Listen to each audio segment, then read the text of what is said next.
नमस्कार। आज के इस विश्लेषण में हम सीधे चलेंगे पाकिस्तान ऑक्यूपाइड कश्मीर यानी पीओके की राजधानी मुजफ्फराबाद। वहां हाल ही में एक ऐसी घटना हुई जिसने सबको हिलाकर रख दिया है। शुरुआत में देखने पर लगता है कि बस एक आम सिविलियन की अचानक हत्या हो गई, लेकिन इसके पीछे आतंकवाद के ऐसे गहरे और खतरनाक तार जुड़े हैं जो आपको हैरान कर देंगे। एक ऐसी कहानी जहां एजुकेशन के नकाब के ठीक पीछे आतंक का एक बहुत बड़ा चेहरा छिपा था। चलिए शुरू करते हैं।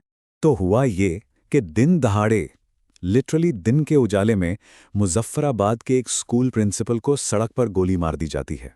अब सुनने में लगता है कि भाई एक साधारण स्कूल प्रिंसिपल को आखिर कोई क्यों मारेगा, लेकिन बात यह है कि ये आम स्कूल प्रिंसिपल वाली छवि सिर्फ आधी सच्चाई थी। इस सिविलियन कवर के ठीक पीछे एक पूरा खुफिया आतंकी नेटवर्क चलाया जा रहा था, जिसका खुलासा इस हत्या के तुरंत बाद हुआ। आखिर ये कैसा कवर था और इसकी असलियत क्या थी? सुरक्षा एजेंसियों का ध्यान तुरंत इस रहस्य की तरफ गया। अगर हम इस घटना के फैक्ट्स पर ध्यान दें तो बिल्कुल एक इंटेलिजेंस रिपोर्ट जैसी क्लियर पिक्चर बनती है। दिन था बृहस्पतिवार, जगह थी मुजफ्फराबाद के गोजरा इलाके में एम स्कूल के ठीक बाहर।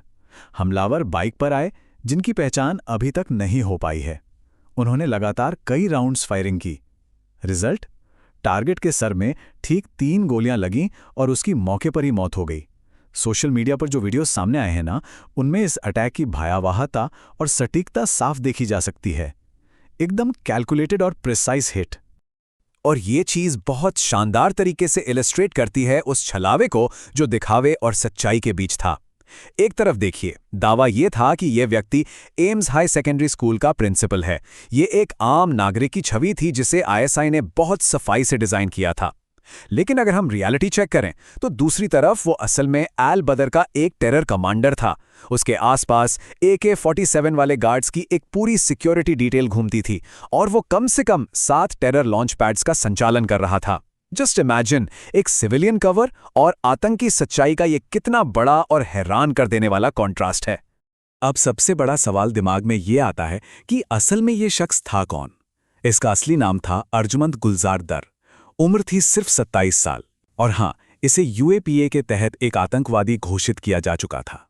आतंक की दुनिया में इसे हमजा बुरहान और डॉक्टर के नाम से जाना जाता था। अब आप सोचेंगे इसे डॉक्टर क्यों कहते थे?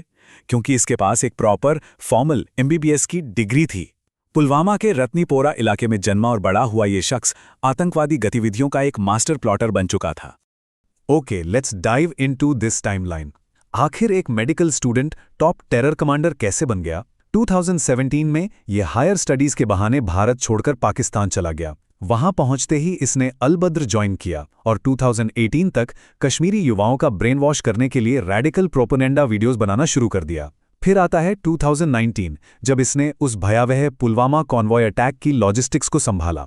उसके बाद नवंबर 2020 में पुलवामा में ही एक CRPF बंकर पर ग्रेनेड अटैक को पर्सनली लीड किया। अप्रैल 2022 आते आते इसकी गतिविधियों के कारण इसे ऑफिशियली UAPA के तहत इंडिविजुअल टेररिस्ट डेजिग्नेट कर दिया गया। और फाइनली 2026 में POK में अज्ञात हमलावरों ने इसकी कहानी खत्म कर दी।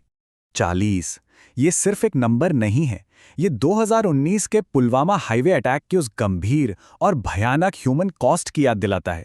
जब जम्मू श्रीनगर हाईवे पर लेथपोरा में एक्सप्लोसिव से भरी एक गाड़ी ने सुरक्षा बलों के कॉन्वॉय को टक्कर मार दी थी, उस दिन हमारे 40 CRPF जवान शहीद हुए थे। इस एक घटना ने पूरे देश को झकझोर कर रख दिया था। और जैसा कि हम सब जानते हैं, इसके ठीक बाद भारत ने आतंकी ठिकानों पर बड़ी जवाबी कार्रवाई की थी।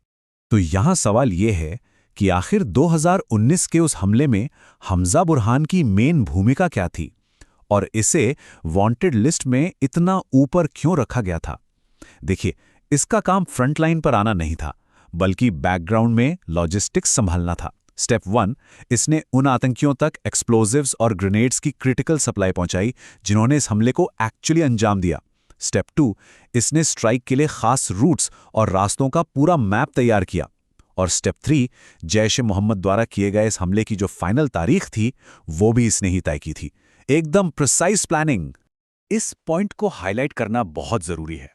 भारत की सुरक्षा और खुफिया एजेंसियों का आकलन इसके बारे में बिल्कुल साफ था। वो बुरहान को एक मास्टर प्लॉटर मानती थी। वो मॉडर्न वेपनरी और लॉजिस्टिक्स दोनों में माहिर था। उसकी फॉर्मल मेडिकल एजुकेशन और उसकी टैक्टिकल समझ का यह जो कॉम्बिनेशन था ना, इसी चीज ने उसे एक आम आतंकी से अलग बनाया और उसे एक बेहद हाई वैल्यू टारगेट की कैटेगरी में ला खड़ा किया। लेकिन बात सिर्फ पुलवामा हमले पर खत्म नहीं होती।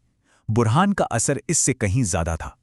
उसका प्राइमरी काम इस पूरे टेरर इकोसिस्टम को जिंदा रखना और चलाना था। कश्मीर घाटी के सुरक्षा माहौल पर उसकी रोजाना की ऑपरेशंस का एक लंबा और गहरा असर पड़ रहा था। पुलवामा से आगे बढ़कर उसने किस तरह ग्राउंड लेवल पर आतंक की जड़ों को डेली बेसिस पर मजबूत किया, अब हमें उस पर फोकस करना चाहिए। तो आखिर द डॉक्टर के डेली ऑपरेशंस थे क्या? पाकिस्तान और पीओके से ऑपरेट करने से पहले वो अल बदर का साउथ कश्मीर कमांडर था। उसने टेरर फंडिंग नेटवर्क्स को पूरी तरह से कोऑर्डिनेट किया। बॉर्डर के आर पार हथियारों की स्मगलिंग को मैनेज करना डायरेक्टली उसके कंट्रोल में था। वो ओवरग्राउंड वर्कर्स के जरिए आगे एक्सप्लोजिव्स डिस्ट्रीब्यूट करवाता था। और इन सब के साथ साथ वो लगातार इंफॉर्मेशन वॉरफेयर भी चला रहा था, जहां रेडिकल वीडियोस बनाकर युवाओं का ब्रेन वॉश करना उसका रूटीन था। सोचिए, एक पूरा इकोसिस्टम अकेले मैनेज कर रहा था वो। और अब एक बहुत ही बड़ा सवाल जो इस पूरी घटना के सेंटर में आकर खड़ा हो गया है, हमजा बुरहान को मारने का ऑर्डर आखिर दिया किसने? मुजफ्फराबाद की सड़कों पर दिन दहाड़े हुई इस हत्या ने एक बिल्कुल नया रहस्य पैदा कर दिया है। आतंक की दुनिया का एक इतना बड़ा कमांडर, जिसके पास AK-47 की सिक्योरिटी थी और जिसे ISI का पूरा कवर प्राप्त था, अचानक इस तरह मारा जाता है। इस पर्दे के पीछे की सच्चाई आखिर क्या हो सकती है? फिलहाल इस एलिमिनेशन को लेकर दो अलग अलग थ्योरीज सामने आ रही हैं। पहली थ्योरी ये मानती है कि ये लोकल हिटमैन का काम है। ऐसा सस्पिशन है कि किसी लोकल मॉनेटरी डिस्प्यूट यानी पैसों के लेन देन के विवाद के चलते इसे अंजाम दिया गया, क्योंकि हमलावरों को उस इलाके की टोपोग्राफी और रास्तों की बहुत अच्छी जानकारी थी। वहीं दूसरी थ्योरी इस घटना को एक मच लार्जर स्केल पर देखती है। इसके मुताबिक ये कोई छोटा मोटा आपसी विवाद नहीं, बल्कि हाई वैल्यू टारगेट्स को सिस्टमैटिकली खत्म करने के एक बड़े कोऑर्डिनेटेड ऑपरेशन का हिस्सा है। दोनों ही आर्ग्यूमेंट्स अपनी जगह हैं और हम इम्पार्शियल होकर दोनों को देख रहे हैं, क्योंकि अभी तक किसी एक थ्योरी पर पूरी तरह से मोहर नहीं लगाई जा सकती।